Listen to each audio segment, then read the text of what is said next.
ಜಾಬ್ನ ಆರಿಸ್ಕೋಬೇಕು.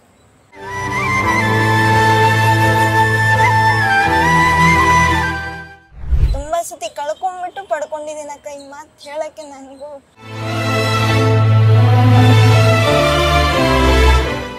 ತುಂಬಾ ಯೋಚನೆ ಮಾಡಿದೆ. ನನ್ನ ಪ್ರತಿಷ್ಠೆ, ನನ್ನ ಗೌರವ ಅನ್ಕೊಂಡ್ರೆ ನನ್ನ ತಾಯಿನ ಕಳ್ಕೊಂತೀನಿ.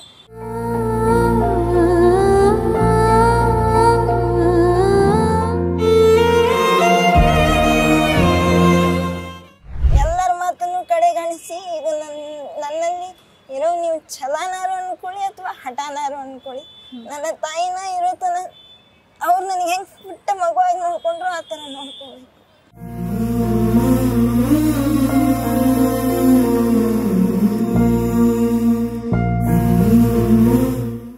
ಮಗಳು ನನ್ನ ಸರ್ವಸ್ವ. ಹ್ಯಾಂಡಿಕ್ಯಾಪ್ ಅಂದ್ರೆ ನನ್ನ ಜೀವನ ಅಕ್ಕಿ ಕೊಟ್ಟೇನು ನಾವು. ಆದ್ರೆ ಮಾಡ್ಕೊಂಡ್ಮೇಲೆ ಅವ ಚೆನ್ನಾಗಿ ನೋಡ್ಕೋತಾನ ಅನ್ನೋ ಗ್ಯಾರಂಟಿ ಇಲ್ಲ.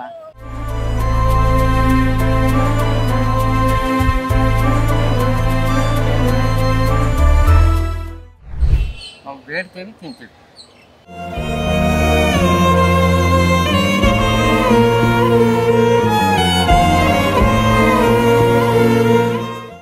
ನಮಸ್ಕಾರ, ಸ್ಪೀಡ್ ಪ್ಲೇಸ್ ಕರ್ನಾಟಕದ ವಿಶೇಷ ಕಾರ್ಯಕ್ರಮಕ್ಕೆ ಸ್ವಾಗತ. ನಾನು ಅಕ್ಷತಾ.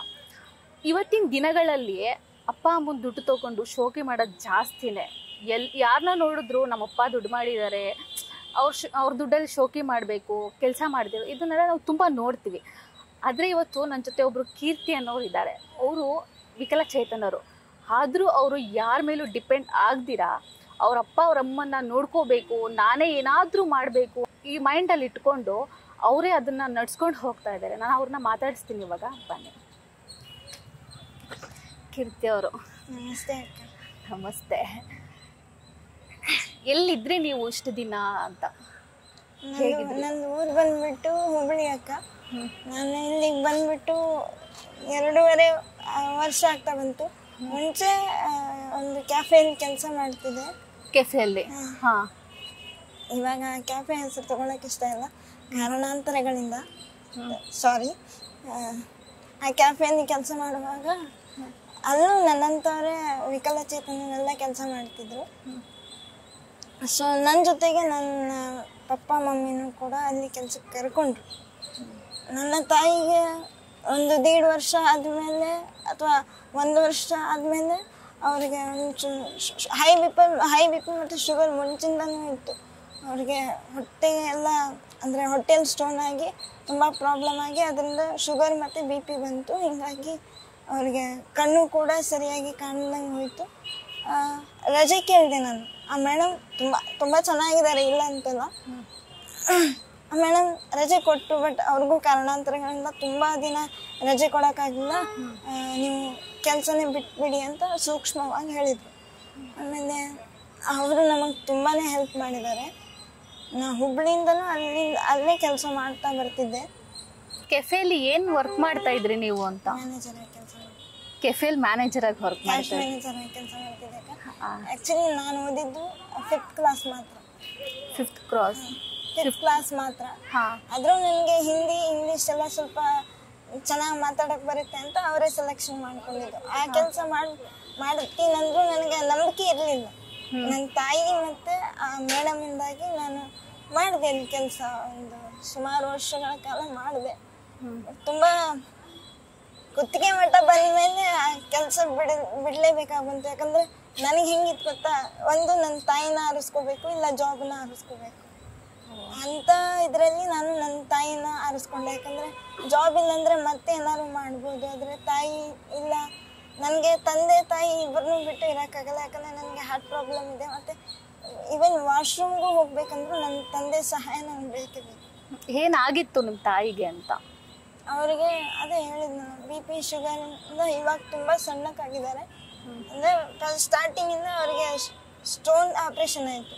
ಹೊಟ್ಟೆಯಲ್ಲಿ ಕಿಡ್ನಿಯಲ್ಲಿ ಸ್ಟೋನ್ ಆಗಿತ್ತಂತೆ. ಅದನ್ನು ತೋರಿಸಿದ್ಮೇಲೆ ಇನ್ನೂ 3 ಹಳ್ಳು ಕೂಡ ಹಾಗೆ ಇದೆ, ಅದು ತೆಗಿಯೋಕ್ಕಾಗಲ್ಲ, ಅದ್ರ ಮೇಲೆ ಮಾಸ್ ಬೆಳೆದಿದೆ ಅಂತ ಹೇಳಿದರು. ಸೊ ಇವಾಗ ಅದೇನು ಮಾಡೋಕ್ಕಾಗಲ್ಲ, ಅವ್ರು ಇರೋ ತನಕ ಹಾಗೆ ಇದ್ದಷ್ಟು ದಿನ ಚೆನ್ನಾಗಿ ನೋಡ್ಕೊಳ್ಳಿ, ಭಾರತ್ ಕೆಲಸ ಹಚ್ಚಬೇಡಿ, ಆಮೇಲೆ ಅವ್ರಿಗೆ ಟೆನ್ಷನ್ ಕೊಡಬೇಡಿ ಅಂತ ಹೇಳಿದ್ದಾರೆ. ಇದ್ದಷ್ಟು ದಿನ ಇದ್ರು, ಆಮೇಲೆ ಹೇಳೋಕ್ಕಾಗಲ್ಲ. ನಮ್ಮ ಪ್ರಯತ್ನ ಎಲ್ಲ ನಾವು ಮಾಡಿದ್ದೀವಂತ ತುಂಬ ಸತಿ ಕಳ್ಕೊಂಡ್ಬಿಟ್ಟು ಪಡ್ಕೊಂಡಿದ್ದೀನಿ ಅಕ್ಕ. ಈ ಮಾತು ಹೇಳೋಕ್ಕೆ ನನಗೂ ಅಷ್ಟು ಖುಷಿ ಅನ್ಸಲ್ಲ, ಬಟ್ ಆದ್ರೂ ನಾನು ಪಟ್ಟ ಕಷ್ಟ ಅಷ್ಟಲ್ಲ. ಇಲ್ಲಿ ಎಲ್ಲಿರ್ತೀರಾ ನೀವು ಬೆಂಗಳೂರಲ್ಲಿ ಅಂತ? ಮಲ್ಸಂದ್ರ. ಅಲ್ಲಿಂದ ಹೇಗೆ ಬರ್ತೀರಾ ಇಲ್ಲಿಗೆ ಅಂತ? ಕೆಲವೊಂದ್ಸತಿ ಬಸ್ಸಲ್ಲಿ ಬರ್ತೀನಿ, ಕೆಲವೊಂದ್ಸತಿ ಆಟೋದಲ್ಲಿ ಬಸ್ಸಲ್ಲಿ ಹತ್ತು ಬರೋದಕ್ಕಾಗತ್ತಾ? ವೀಲ್ ಚೇರ್ ಯಾರು ಹೆಲ್ಪ್ ಮಾಡಿದ್ರೆ ಬಸ್ಸಲ್ಲಿ ಬರ್ತೀವಿ.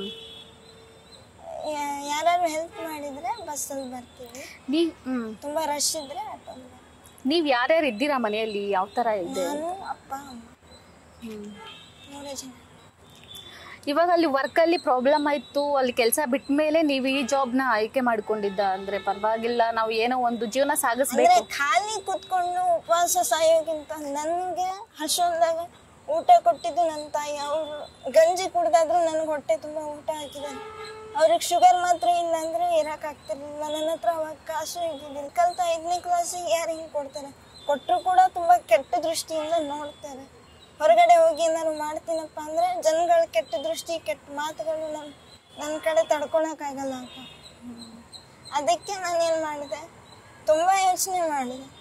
ನನ್ನ ಪ್ರತಿಷ್ಠೆ, ನನ್ನ ಗೌರವ ಅನ್ಕೊಂಡ್ರೆ ನನ್ನ ತಾಯಿನ ಕಳ್ಕೊತೀನಿ. ಬೇಡ, ಎಷ್ಟೇ ಕಾಸು ಬರಲಿ, 4 ಕಾಸೆ ಬರಲಿ, 2 ಕಾಸೆ ಬರಲಿ, ನಾನು ಅದನ್ನು ಜಮಾ ಮಾಡಿ ನನ್ನ ತಾಯಿನ ತೋರಿಸ್ತೀನಿ. ಹಾಸ್ಪಿಟಲ್ಗೆ ಏನಾದ್ರು ಮಾಡ್ತೀನಿ.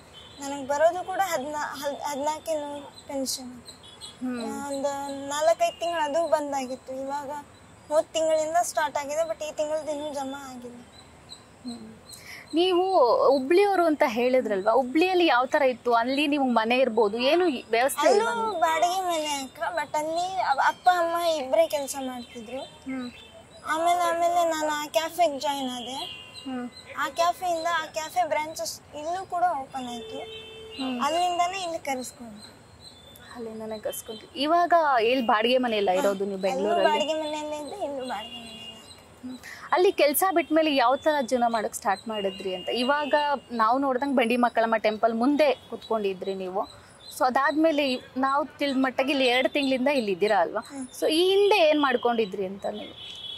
ಏನೂ ಇಲ್ಲ ಅಕ್ಕ, ಯಾಕಂದ್ರೆ ಫಸ್ಟ್ ಸ್ಟಾರ್ಟಿಂಗ್ ನನಗೆ ಒಂದು ತಿಂಗಳು 1.5 ತಿಂಗಳು ಮನೆಯಲ್ಲೇ ಇದ್ದೆ. ಊಟಕ್ಕೂ ಸಹ ತುಂಬ ಕಷ್ಟ ಆಯಿತು. ಚೂರು ಹಣ ಕೂಡಿಟ್ಟಿದ್ರಿಂದ ಆಗಿನ ಪೂರ್ತಿ ಸ್ವಲ್ಪ ಔಷಧಿಗೆ ಅದಕ್ಕೆ ಇದಕ್ಕಾಯಿತು. ಮತ್ತು ಅಮ್ಮಗೆ ಸಿವಿಯರ್ ಅಟ್ಯಾಕ್ ಆಯಿತು, ಅಂದರೆ ಸ್ಟ್ರೋಕ್ ಹೊಡಿತು. ಸೊ ಅದರಿಂದಾಗಿ ನಾನು ಈ ಕೆಲಸ ಆಯ್ಕೆ ಮಾಡಲೇಬೇಕಾಗಂತು.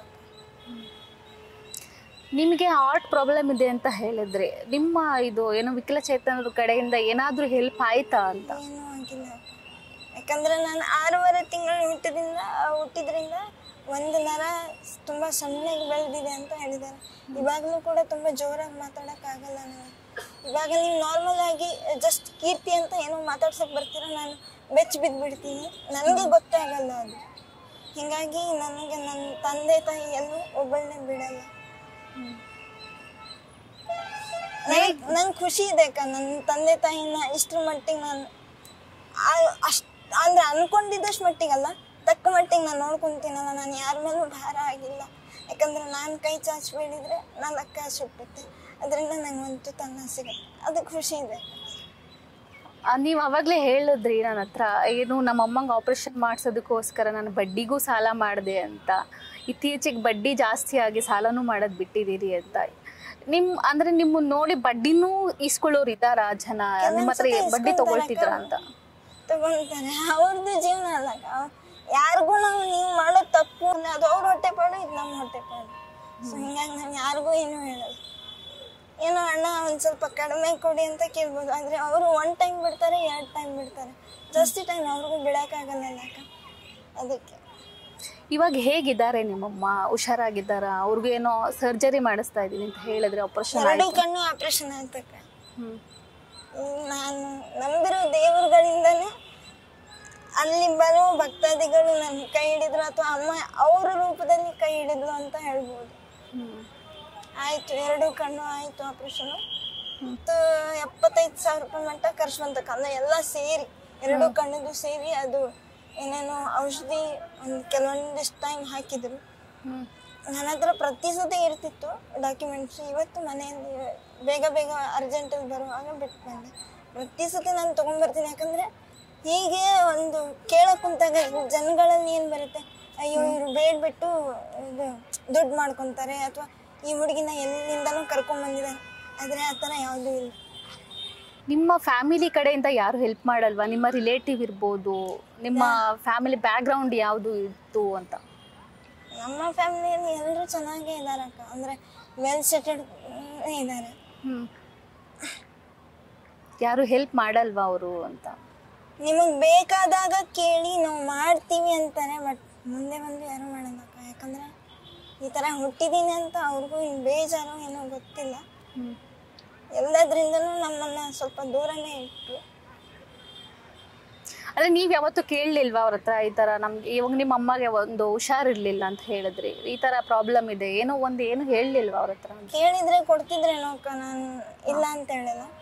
ಬಟ್ ಮುಂದೆ ಕೊಟ್ಬಿಟ್ಟು ಹಿಂದೆ ಮಾತಾಡೋದು ನಂಗೆ ಇಷ್ಟ ಆಗಲ್ಲ. ನಾನು ಆ ಥರ ತುಂಬ ಫೇಸ್ ಮಾಡಿದ್ದೀನಿ. ಎಷ್ಟು ವರ್ಷದಿಂದ ನಿಮ್ಗೆ ಈ ಥರ ಏನು ನಡೆಯಕ್ಕೆ ಆಗದೆ ಇರೋ ಥರ ಅನಿಸ್ತು ನಿಮಗೆ? ಫಸ್ಟ್ ಆಫ್ ಆಲ್ ಹೇಳ್ಬೇಕಂದ್ರೆ ನಾನು ಹುಟ್ಟಿದಾಗಿಂದಾನೇ ಒಂದು ಹಾವು ಹೆಂಗಿರುತ್ತಲ್ಲ ಸುಳ್ಳಿ ಸುತ್ತಿರ್ತಾರ ಆ ಥರ ಇದ್ನಂತೆ.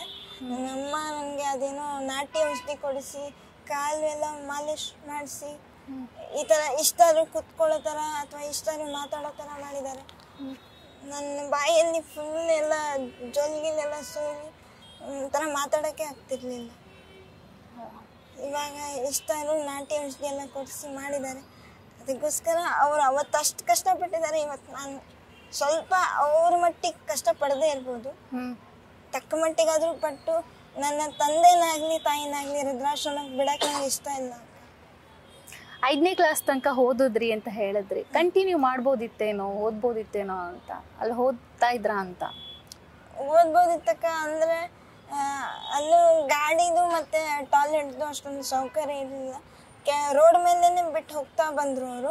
ಅಮ್ಮಂಗೆ ಭಾರ ಎತ್ತಬೇಡ ಅಂದಿದ್ದರಿಂದ ಅಮ್ಮಗೂ ಎತ್ಕೊಳಕ್ ಆಗ್ತಿರ್ಲಿಲ್ಲ. ನನ್ನ ಮನೆ ಅವಾಗ ಮೇಲ್ಗಡೆ ಇತ್ತು, ಮೇಲ್ಗಡೆ ಮನೆ ಸಿಕ್ಕಿತ್ತು ನನಗೆ. ಸೊ ಹೀಗಾಗಿ ಮೆಟ್ಲು ಹತ್ತಕ್ಕೆ ಆಗ್ತಿರ್ಲಿಲ್ಲ, ನನಗೂ ಕೂತ್ಕೊಂಡು ಹತ್ತಕ್ಕೆ ಕಷ್ಟ. ಹೀಗಾಗಿ ಅಲ್ಲಿ ಅಷ್ಟೊಂದು ಸೌಕರ್ಯನೂ ಇರ್ತಿರ್ಲಿಲ್ಲ. ಹೀಗಾಗಿ ಬಿಡ್ಬೇಕಾಗಿ ಬಂತಕ್ಕ. ನನಗೆ ಕಣ್ಣು ಕೂಡ ದೂರಿಂದ ಅಷ್ಟೊಂದು ಕಾಣಿಸಲ್ಲ ಅಂತ ಹೇಳಿ. ಇವಾಗ ನೀವು ಇಲ್ಲಿ ದೇವಸ್ಥಾನ ಮುಂದೆ ಕುತ್ಕೊಂತೀರಲ್ವಾ, ಸೊ ಏನೋ ಬಂಡಿ ಮಕ್ಕಳ ಮೇಲೆ ದೇವಸ್ಥಾನ ಮುಂದೆ ಕೂತಿರ್ತಿಲ್ಲ, ಏನು ಇದಾಗುತ್ತೆ, ಜನಗಳು ಹೆಲ್ಪ್ ಮಾಡ್ತಾರಾ, ಅದರಿಂದ ಹೆಲ್ಪ್ ಆಗ್ತಾ ಇದೆಯಾ ಅಂತ? ಸ್ವಲ್ಪ ಮಟ್ಟಿಗೆ ಒಂದಿನ ಬಂದರೆ ಬಂದಿರುತ್ತೆ, ಒಂದಿನ ಇಲ್ಲ ಅಂದರೆ ಇಲ್ಲ. ಬಂದಷ್ಟು ತಗೊಂಡು ಹೋಗ್ತೀನಿ ಅಂತ. ಇನ್ನೊಂದು ಏನಂದರೆ, ನೀವು ಒಬ್ಬರು ಹೆಣ್ಮಗಳು, ನಾನು ಒಬ್ಬರು ಹೆಣ್ಮಗಳು, ನಿಮಗೂ 26 ವರ್ಷ. ಜನಗಳಿಂದ ನಿಮಗೆ ಏನಾದರೂ ಬೇರೆ ಥರ ಫೀಲ್ ಆಗಿದೆಯಾ, ತೊಂದರೆ ಆಗಿದೆಯಾ ಅಂತ?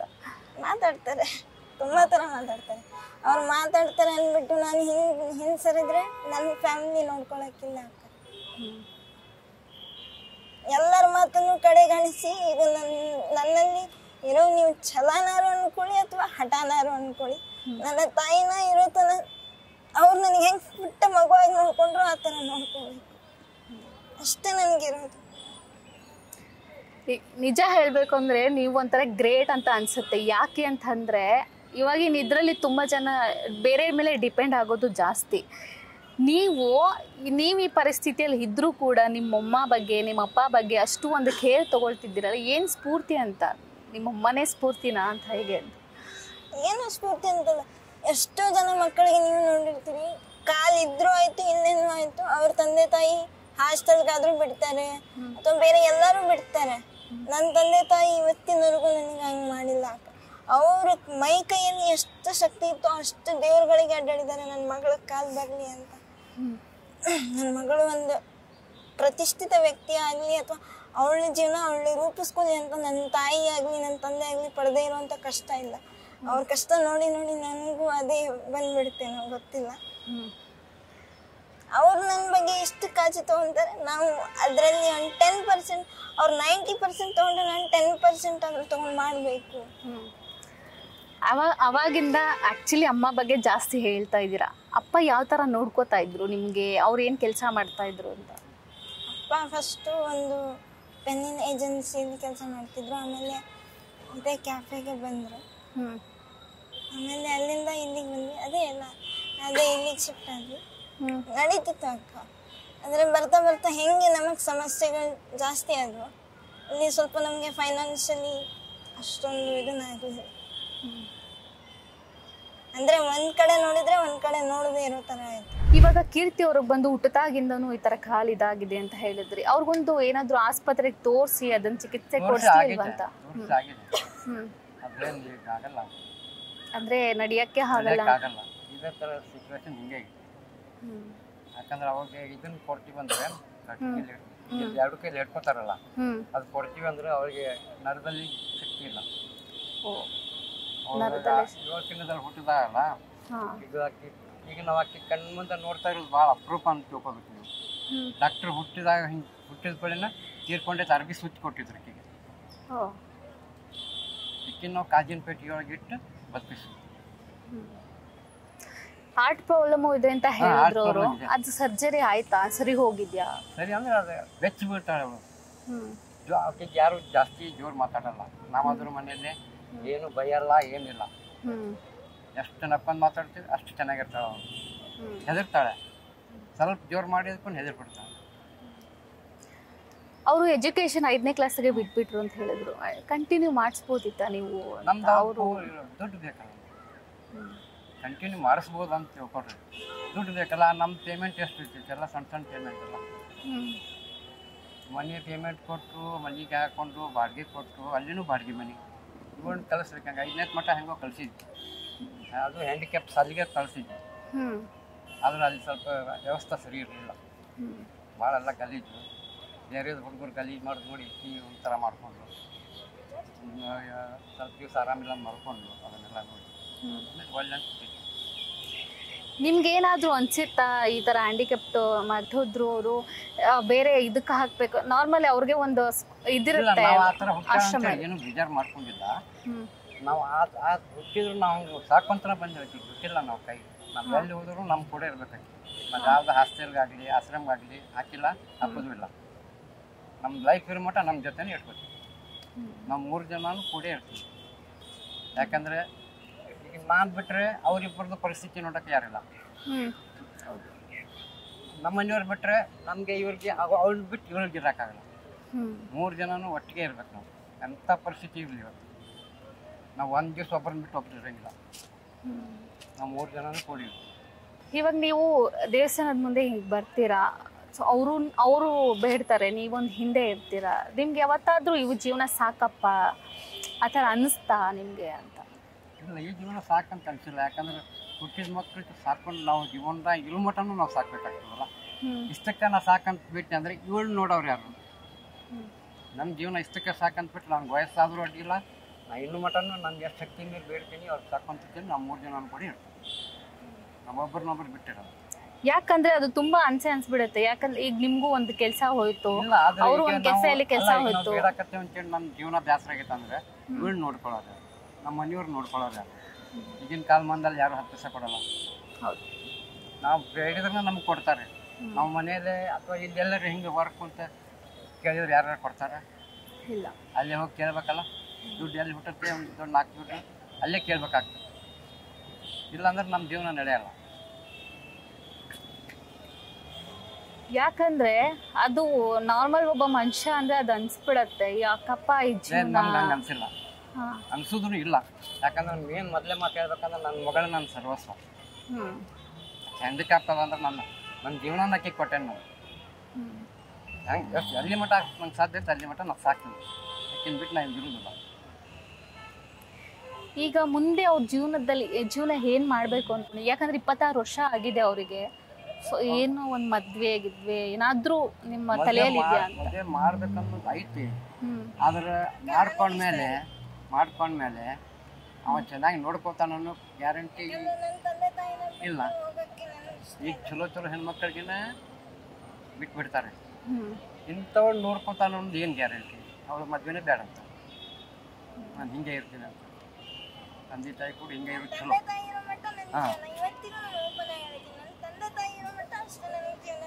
ಈಗ ನಾವು ನಾಳೆ ಇಲ್ಲದ ಕಾಲಕ್ಕೆ ಅವು ಮಾಡ್ಕೊಂಡು ಆಕೆಗೆ ಏನ್ರ ಹಿಂಗೆ ಅವಾಗ ನಡುವುದಾರ ಕೈ ಬಿಟ್ಬಿಟ್ರೆ ಏನು ಮಾಡೋದು? ಅವಾಗ ಯಾರು ನೋಡ್ತಾರೆ?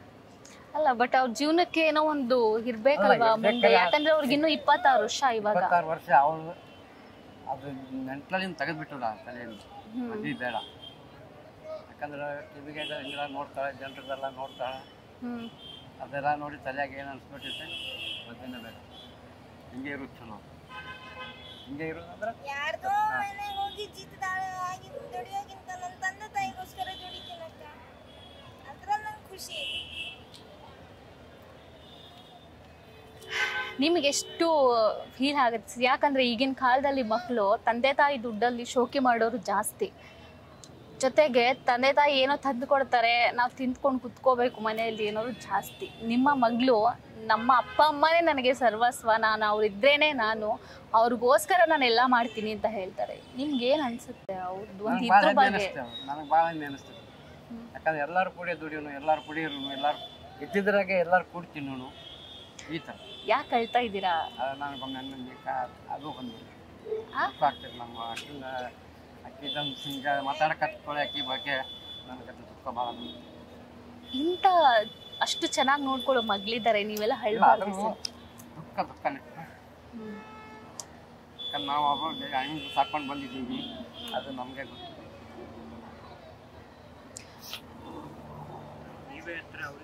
ನೀವು ಹತ್ರ ಅವ್ರಿಗೆ ಧೈರ್ಯ ಕೊಡೋರು ಯಾರು ಸರ್? ನೀವು ಹೇಳ್ಬಾರ್ದು. ನಮಗೆ ಯಾರು ಕೈ ಹಿಡ್ದಿಲ್ಲ, ದೇವ್ರ ಕೈ ಹಿಡ್ತಾನಲ್ಲ. ನಮ್ಗೆ ದುಃಖ ತೆಗಿಯಂಗಿಲ್ಲ. ಯಾಕಂದ್ರೆ ಹಂಗೆ ಇರ್ಬೇಕು ಒಬ್ಬರ ಮಗಳು, ಅದಕ್ಕೆ ಹಂಗೆ ಇಟ್ಲದ ಅಂತೇಳಿ ಎಲ್ಲರೂ ಕೈ ಬಿಡ್ರು, ನಾನು ಬಿಡುವುದಿಲ್ಲ. ನಾವು ಬೇಡ್ತೇವೆ, ತಿಂತೀವಿ. ಹೇಳಿದ್ರಲ್ಲ, ಕಾಲ್ ಮಾಡ್ತಾ ಇದ್ದೀನಿ.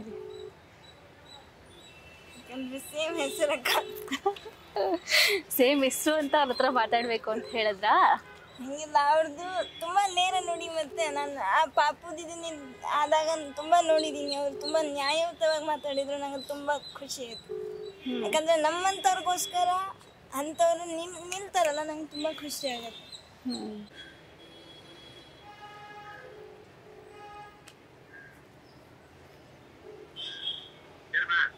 ಕೀರ್ತಿ ಸರ್, ನಿಮ್ಮ ಹೆಸರೇ ಇಟ್ಕೊಂಡಿದ್ದಾರೆ ಕೀರ್ತಿ ಅಂತ, ಅವ್ರು ನಿಮ್ಮ ಜೊತೆ ಮಾತಾಡ್ಬೇಕಂತೆ ಸರ್.